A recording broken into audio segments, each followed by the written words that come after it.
అవునండి.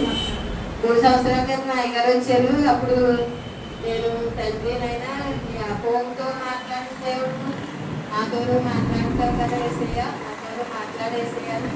నేను ఎంతగానో ప్రార్థన చేసుకుని ఇంటి నుంచి వచ్చాను. వచ్చేటప్పటికి అయ్యగారికి కూడా చెప్పాను, చిన్నయ్య గారికి చెప్తేనే అలాగా అమ్మ అని అనేసి అన్నారు. అయ్యారికి అక్కడ కూర్చున్నాను. కూర్చునేటప్పటికి ఎస్తేరమ్మ గారు దేవుడు మాట్లాడుతున్నారు. ఎస్తేరమ్మ గారు ఎదురుకు రావాలన్నారు. అయితే నేను అప్పుడు చాలా దుఃఖం వేదనతో సమస్యతో ఉన్నాను. నేను చాలా ఇదిగా ఉన్నాను.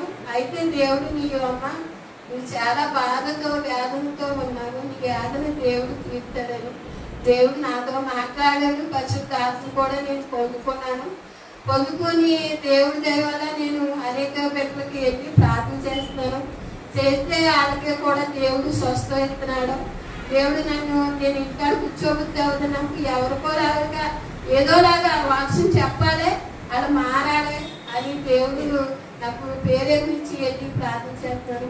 నా బిడ్డలు ఇద్దరు సాక్ష్యం చెప్పారు. ఆ బిడ్డలు ఇద్దరు నా బిడ్డలే. ఆడ కూడా ఇంకా బలపడాలి, నా పెద్ద బిడ్డ కూడా బలపడాలి, విశ్వాసంగా బలపడాలి, నా కుటుంబంతో బలపడి సాక్షిగా నిలబడాలి, అభిషేకం పొందుకోవాలి. ఆత్మ లేని వాడు నా వాడు కాదని దేవుడే చెప్పాడు. ఆ ఆత్మ కావాలి, నాకు ఇంకా ఆత్మ కావాలని ఆయన దర్శనాలు ఎన్నో చూస్తున్నాను. నేను కూడా దర్శనాలు నేను ఒక నీటిలో పడిపోయి ఉన్నాను.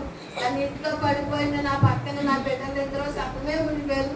నా భర్తనే నా పెద్ద బిడ్డ ఇంకా మునగలేదు. నేను పూర్తిగా మునిగాను, ఆయన ఇంకా మునగలేదు. నా బిడ్డ ఇంకా మునగాలి, లేదు ఎదగాలని నేను నేను ప్రార్థించుకుంటున్నాను. ఇంకా నాకు పరిశుద్ధ ఆత్మ ఉండాలి. ఎందుకంటే మాది రోజులు తెచ్చి ఇంకా వాళ్ళు అత్తగారం చేస్తారు, ఆత్మతో మాట్లాడుతున్నావు నువ్వు, దానికి భావం చెప్పాలని నన్ను అంటున్నారు. ఆ భావం దేవుడే నన్ను బయటపరచమని దేవుడిని అడుగుతున్నాను. ఇంకా ఆత్మలను ఎదుగుప చేయాలని దేవుడు సాక్షి